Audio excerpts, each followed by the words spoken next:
अस्सलाम वालेकुम। Second year and fourth year, उम्मीद है आप लोग ठीक होंगे। अच्छा जी, हमने बुद्ध मज़हब का फ़न जो है इसमें थर्ड लेक्चर स्टार्ट करने लगे हैं। हम लोगों ने गौतम बुद्ध के हालात ज़िंदगी और बुद्ध मज़हब के बारे में पढ़ा था। फिर हमने गंधारा आर्ट की तारीख़ के बारे में पढ़ा था कि गंधारा के अंदर कौन कौन से लोग जो हैं, कौन कौन सी डायनेस्टीज़ के लोग जो है वो यहाँ पर आए और फिर यहाँ पे आके बुद्ध मज़हब को इन्होंने फैलाया। और बुद्ध मज़हब को फैलाने का जो ज़रिया था वो आर्ट वर्क था, जिसमें हमने मौर्यन, कुशन्स, गुप्ता और पोस्ट गुप्ता अहद के बारे में पढ़ा। और हमने दो ग्रुप्स के बारे में देखा कि दो स्कूल्स थे, एक महायाना था और एक हेनियाना था। तो हेनियाना वाले जो थे वो लोग थे जो सिंबल्स के तौर पे बुद्धा को बनाते थे, और महायाना वाले लोग जो थे उन्होंने आहिस्ता आहिस्ता दोबारा से हिंदू मज़हब को अपने मज़हब के अंदर ज़म करना शुरू कर दिया था और बहुत सारी उनकी चीज़ों को अपनाना शुरू कर दिया था। और उसमें उन्होंने बुद्धा को एज़ इट इज़ जो है वो बनाना शुरू कर दिया था, यानी मुजस्मा साजी शुरू कर दी थी। तो जो हमारा गंधारा आर्ट है वो महायाना से बिलोंग करता है। ये लोग महायाना वाले थे। ये बुद्धा को जो है वो बुद्धिसत्वा बुद्धा के रूप में जो है वो मुजस्मों की सूरत में बनाते थे।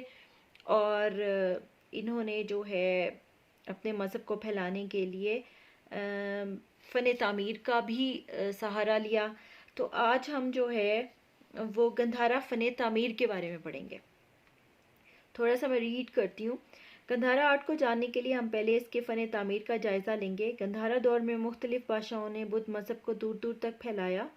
अशोका बादशाहों ने इस मज़हब को ईरान, हिंदुस्तान, यूनान और मेसोपोटामिया तक फैलाया। मेसोपोटामिया के बारे में आप जानते हैं कि ये वेस्ट एशियाटिक सिविलाइजेशंस थी, यानी रियासतें थी, जिसमें जो है ईरान, इराक और बाबल और क्या कहते हैं शाम की चार रियासतें जो हैं वो इसमें मेन जो हैं वो ये, इनको हम मेसोपोटामिया का नाम देते हैं, जिसमें समीरियंस सबसे ज़्यादा इम्पॉर्टेंट है, जिनको हम इराकी इलाका है समीरियंस का।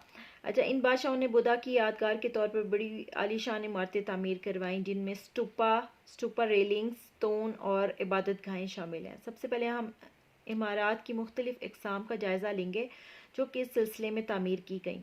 अच्छा, अब गंधारा फ़न आर्ट के बारे में मैंने आपको बताया था कि जो राजा यहाँ पर आए और जिन्होंने इस मज़हब को यहाँ पे फैलाया, उन्होंने दो चीज़ों को मद्देनज़र रखा। एक तो उनका मज़हब था, मज़हब को तो उन्होंने फैलाना था, उसकी तबलीग तो करना थी।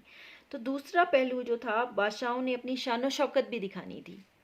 तो जहाँ कहीं कोई भी फ़न या कोई भी आर्ट बादशाहों की सरपरस्तगी में होता है, उसमें वो अपने आप को या अपनी शान व शौकत को बढ़ा चढ़ा कर दिखाते हैं, ताकि आने वाले दौर के लोग ये जान सकें कि वो किस तरह के बादशाह थे, बहुत बड़े लेवल के थे, कितना उन्होंने फ़न तामीर किस तरह जो है वो डेवलप किया, या क्या क्या चीज़ें थी जो उन्होंने दुनिया के लिए या तारीख़ के लिए छोड़ी। तो ये सारा कुछ वो इसके अंदर शामिल होता है। तो अशोका बादशाह जो थे ना, उनकी हुकूमत थी इस इलाके में। तो उन्होंने जो है इस मज़हब को ईरान, हिंदुस्तान, यूनान और मेसोपोटामिया तक फैलाया। और जो सबसे इम्पोर्टेंट बिल्डिंग जो उन्होंने इसके लिए तामीर की, उसमें स्टूपा, हमारी जो बुनीर का इलाका है, सवात वगैरह, तो अगर आप इन इलाकों में ट्रैवल करें तो सड़कों के किनारों पे, पहाड़ों पे, हर जगह आपको बुद्धा के जो हैं वो स्कल्पचर्स और रिलीफ्स जो हैं वो नज़र आएंगे। और इसके अलावा इन इलाकों में बेशुमार जो हैं वो स्टूपास भी नज़र आएंगे। स्टूपा के बारे में हम इधर पढ़ते हैं, रीडिंग करती हूँ, ये आप लोग ज़रा गौर से सुनिएगा। गंधारा दौर की अहम तामीरात में स्टूपा हैं। ये गोल गुंबदनुमा इमारतें, इन गुंबदों पर गौतम बुद्ध के हालात ज़िंदगी रिलीफ की सूरत में बने हुए हैं। इसके अलावा रिहायशी नमूने बने हैं, इसके अलावा आराइशी नमूने बने। इब्तदाई दौर में ये कच्ची मिट्टी के बनाए गए और ईंटें इस्तेमाल की गई। इन स्टूपास के अंदर गौतम बुद्ध की राख या इसके जिस्म का कोई हिस्सा रखा जाता। अशोका बादशाह ने गौतम बुद्ध की राख को हजारों मन राख से मिलाकर पीतल के बर्तनों में डालकर दुनिया के कोने कोने में भिजवाया और अक्सर औकात इन राख के बर्तनों के ऊपर स्टूपा तामीर करवाए। ये स्टूपा मिट्टी के ढेर की तरह अंदर से बिल्कुल भरा हुआ होता और इस गुंबद के अंदर जाने का कोई रास्ता ना होता। सारी सजावट और रिलीफ इसके बाहर की तरफ बनाई जाती। स्टूपा की कई इकसाम हैं।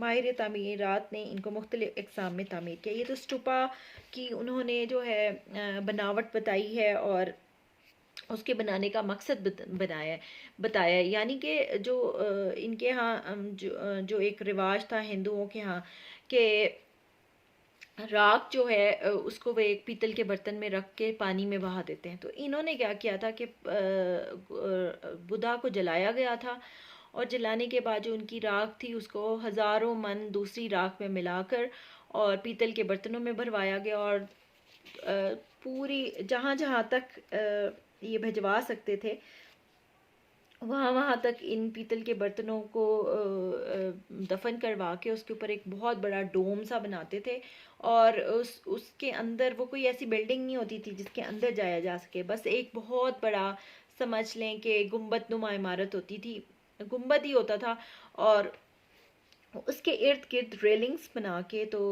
बुधा की स्टोरीज को बयान किया जाता था। अब वो जो स्टूपास बनाए गए उसकी मुख्तलिफ इकसाम है। यहाँ पे 4 इकसाम इन्होंने जो है वो मेंशन की हुई हैं।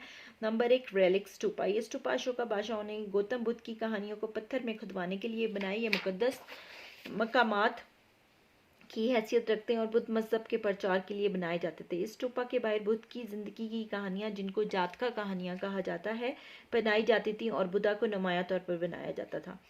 ठीक है, ये तो आपको समझ आ गया कि एक स्टूपा बनाया जाता था और उसका मकसद जो था वो मुकद्दस इमारत के तौर पे था और मज़हब का प्रचार था और स्टूपा के बाहर जो है वो जातका कहानियाँ बनाई जाती थी। तो जातका कहानियों के बारे में मैंने पहले ही बता दिया है कि इनका मानना था कि बुद्धा 550 दफ़ा पैदा हुए और हर पैदाइश मुख्तलिफ शक्ल में हुई, यानी कभी शहजादे, कभी राजहंस, कभी हाथी, कभी पीपल के दरख्त और कभी जो है वो मुख्तलिफ इनकी स्टोरीज़ हैं। हर स्टोरीज़ में बुद्धा को डिफरेंट डिफरेंट फेसेस में या शक्लों में इन्होंने बताया, बयान किया है।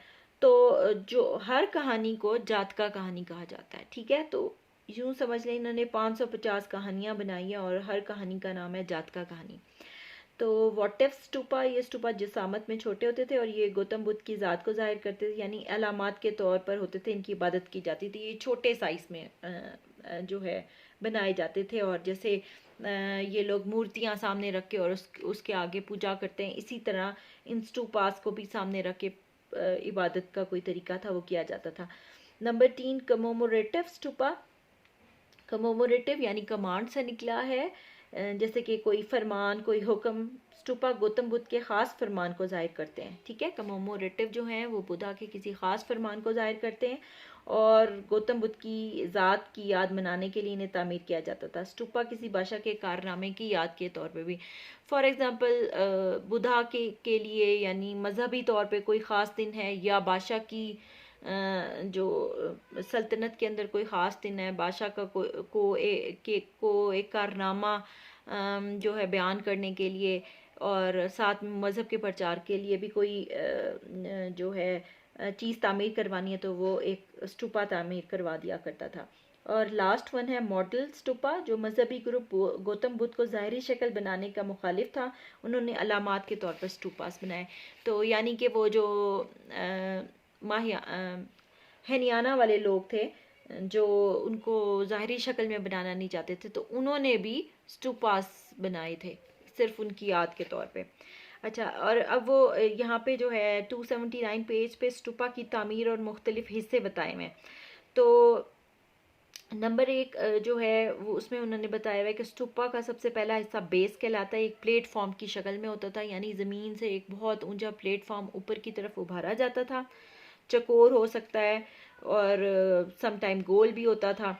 तो वो एक प्लेटफॉर्म सा बनाते थे और फिर प्लेटफॉर्म के ऊपर एक जो है वो डोम बनाते थे।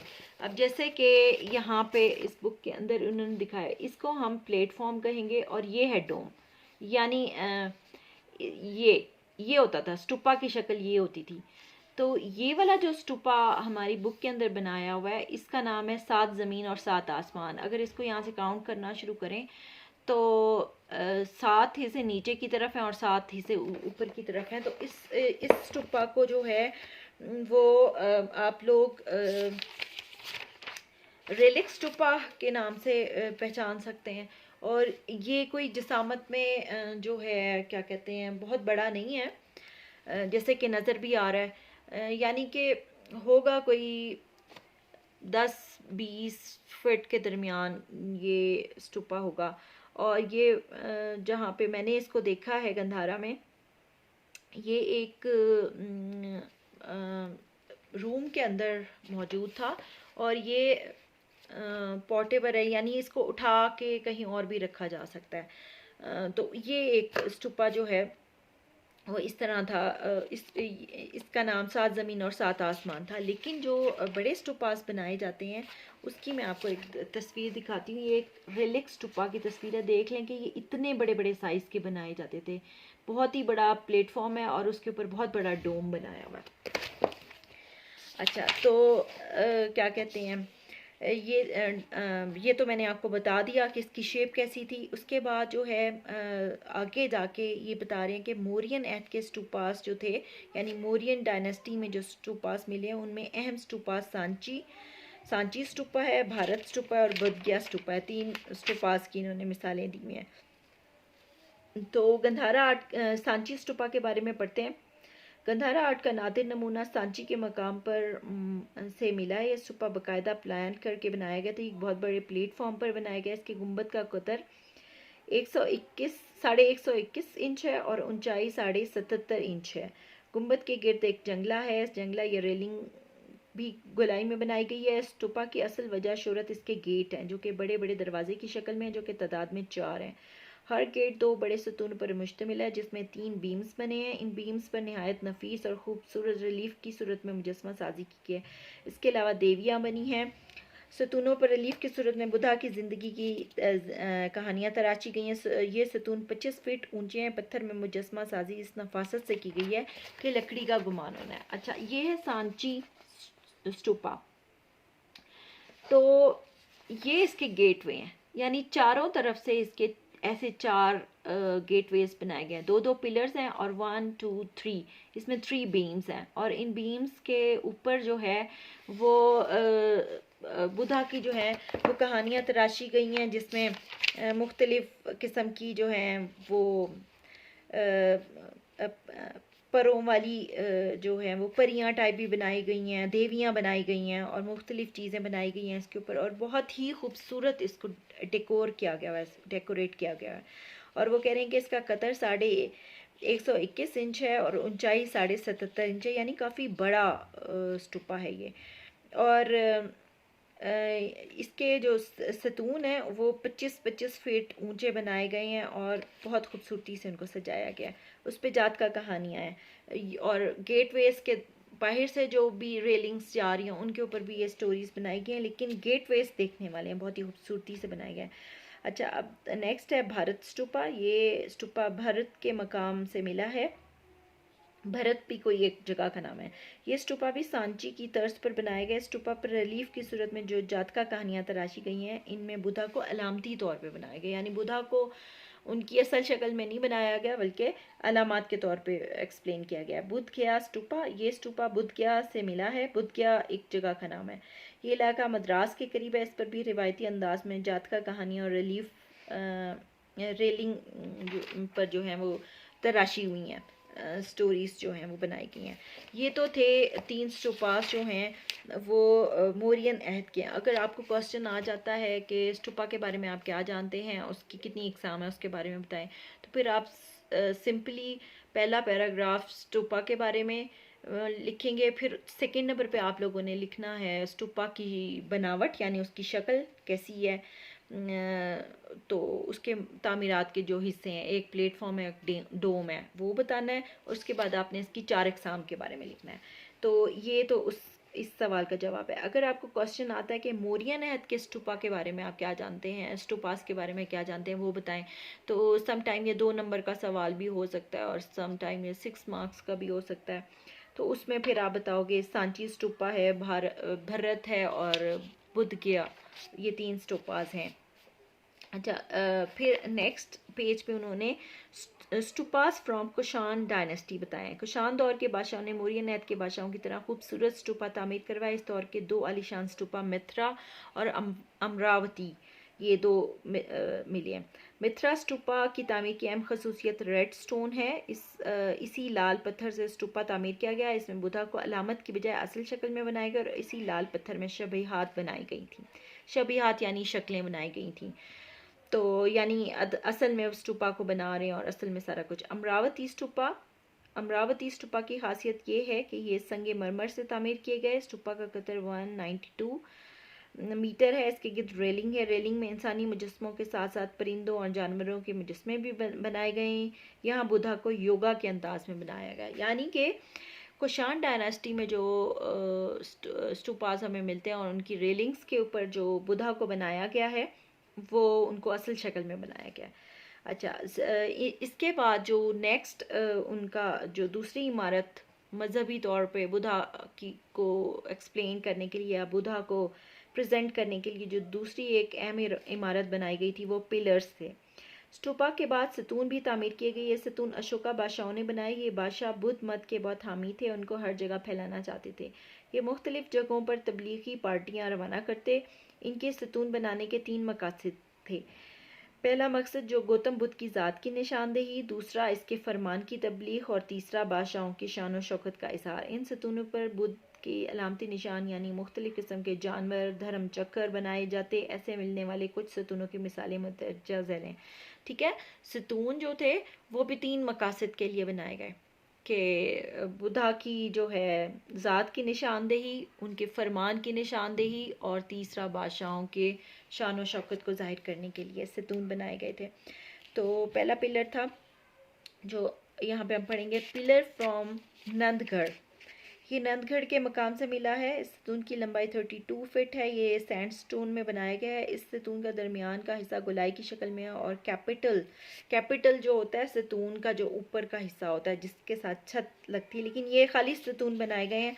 तो लेकिन इनके कैपिटल्स में अभी आपको दिखाती हूँ। सतून का ऊपर का हिस्सा जो है जिसको कैपिटल का नाम दिया गया है, पर कमल का फूल बना हुआ है और ऊपर शेर बना हुआ है।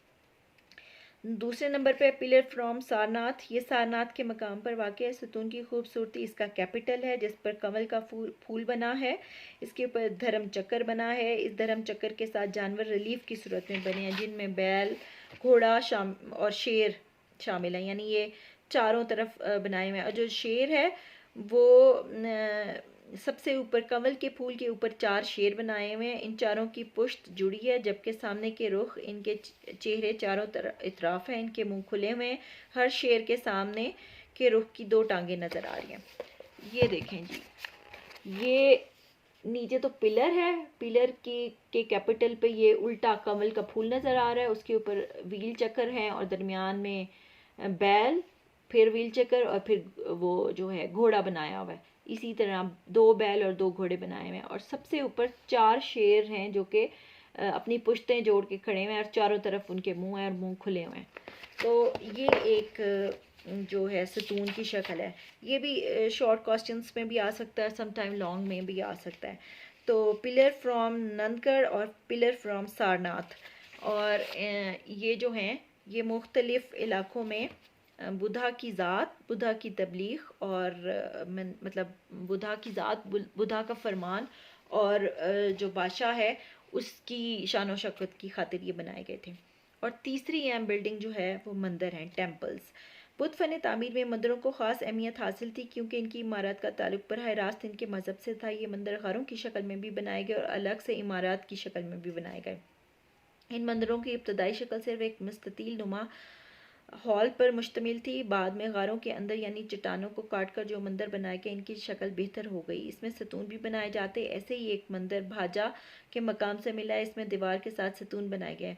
मंदिरों में एक बड़े हॉल के अलावा इतराफ में छोटे कमरे बुद्ध भक्षुओं की रिहाइशगाह के तौर पर बनाए जाते थे। भक्षु वो लोग थे जो कि तबलीग करते थे और मुख्तलिफ जगहों पर ऑरेंज कलर के कपड़े पहन के फिर रहे होते थे और जगह जगह वो जाते थे, लोगों से मांगते थे और अपनी रोज़ी रोटी मांग के कमाते थे, और जब बहुत सारा खाना इकट्ठा कर लेते थे तो फिर वो किसी ख़ास जगह पे चले जाते, यानी इन मंदिरों में चले जाते या गारों में चले जाते, तो वहाँ पे वो जाके अपना जो है अपना ध्यान ज्ञान में जो है वो मसरूफ़ हो जाते थे, आंखें बंद करके बैठे रहते थे। इसका ताल्लुक बुद्ध मज़हब से इसलिए भी है कि हमने शुरू में पढ़ा था कि बुद्धा जो थे वो आंखें बंद करके और खाना खाए बगैर जो है वो 40 दिन तक बैठे रहे। तो आखिर में जब वो बिल्कुल मरने के करीब हुए तो फिर उन्होंने अपना खाना मांग के खाया। तो इन लोगों ने ना उसी वे पे चलते हुए ये इन भिक्षुओं ने अपनी ज़िंदगी जो थी ना वो वक्फ की हुई थी। जूते नहीं पहनते थे, सर से गंजे होते थे या एक लंबी सी लट होती थी उनके बालों की, और ऑरेंज कपड़े, दो कपड़े होते थे जो नीचे से बांधते थे और एक चादर के तौर पे लेते थे, और झोला सा उठाया होता था, यानी एक कपड़े का बैग यूं बांधा हुआ होता था। और जब ये निकलते थे तो ये लोगों से खाना मांगते थे। तो बुद्धिस्ट के यहाँ ये एक बहुत ही मजहबी मुकद्दस फरीज़ा समझा जाता था उनको खाना देने का। तो फिर उन सब लोग उनको खाना देते थे। वो अपना खाना इकट्ठा करने के बाद जब बाकी के दिन फिर वो जाके इन्हीं मंदिरों और गारों में अपना टाइम स्पेंड करते थे। तो इसकी एक मिसाल कारली के मकाम का मंदिर है। इसके सतून पर सजावटी काम किया गया और उसकी लंबाई 124 फीट है, 124 फीट है। चट्टानों को काट कर बनाए गए मंदिरों में बरामदा भी बनाया जाता, और जब ऐसे मंदिर बनाए जाते तो बाज़ औक़ात इनकी तादाद बढ़ाने के लिए इनके साथ ही दूसरे मंदिर बनाए जाते, और इस तरह मंदिरों की एक कतार बन जाती, जिसकी मिसाल अजंता और अलोरा के मुख्तलिफ मंदिर हैं। वो जो अजंता और एलोरा के जो मंदिर हैं वो इस तरह हैं कि गारों को अंदर ही अंदर किसी भी पहाड़ को देखा जाता था, और उसका मुस्ततील एक लंबा सा हॉल काट लिया जाता था। पिलर्स सहारे के तौर पे यूज़ किए जाते थे। जब एक मंदिर कंप्लीट हो जाता था, यानी उस पे फ्रेस्को पेंटिंग्स बन जाती थी, रिलीफ वर्क कंप्लीट हो जाता था, मुजस्मे बन जाते थे, तो फिर उसके बाद ही साथ ही एक और हॉल जो था वो उसी तरह काटा जाता था पहाड़ों के दरमियान, और फिर उसके अंदर वो अपनी ये जो थी अपने पैगामात जो थे वो पेंट करना और स्कल्पचर करना शुरू कर देते थे। तो नेक्स्ट जो टॉपिक है वो आइकॉनोग्राफी ऑफ बुद्धा है। आइकॉनोग्राफी ऑफ बुद्धा के मानी है बुद्धा के हालात ज़िंदगी को पत्थर में ढालना, यानी मुजस्मा साजी की सूरत में अपनी मज़हब को एक्सप्लेन करना, बुद्धा की ज़िंदगी को एक्सप्लेन करना। कंधारा आर्ट अपनी इसी आइकॉनोग्राफी की वजह से तारीख में ज़िंदा है। कुशान दौर में हमें बेहतरीन संग तराशी नज़र आती है। इस दौर में यूनान से आर्टिस्ट मंगवा कर मुजस्मा साजी की गई। इसके साथ मकामी मुजस्मा साजों ने भी काम किया, जिसकी वजह से एक नया अंदाज इस दौर में सामने आया जो यूरोप और एशिया अंदाज को इकट्ठा करता है। बुद्धा की आइकॉनोग्राफी में इस तरह की दो तरह की ज़िंदगी पेश की गई है, शहजादे की शक्ल में यानी बुद्धिस्टवा, और गौतम बुद्ध की शक्ल में यानी बुद्धा की शक्ल में। अच्छा, अब मैं एक इम्पॉर्टेंट चीज़ आपको यहाँ पे बताती चलूँ कि जो बुद्धा की जो स्कल्पचर हमें नज़र आता है गंधारा में, तो वो हर पूरे हिंदुस्तान से डिफरेंट इसलिए है कि इसके ऊपर यूनान से आर्टिस्ट मंगवाए गए थे। पुराने ज़माने में जिस ज़माने का हम ये पढ़ रहे हैं उस वक्त पूरी दुनिया में यूनान जो था वो संग तराशी में नंबर 1 पे था, और उन्होंने कमाल की जो है वो मुजस्मा साजी की, और जितने भी रूल्स हैं मुजस्मा साजी के वो उन्होंने ही शुरू किए हैं।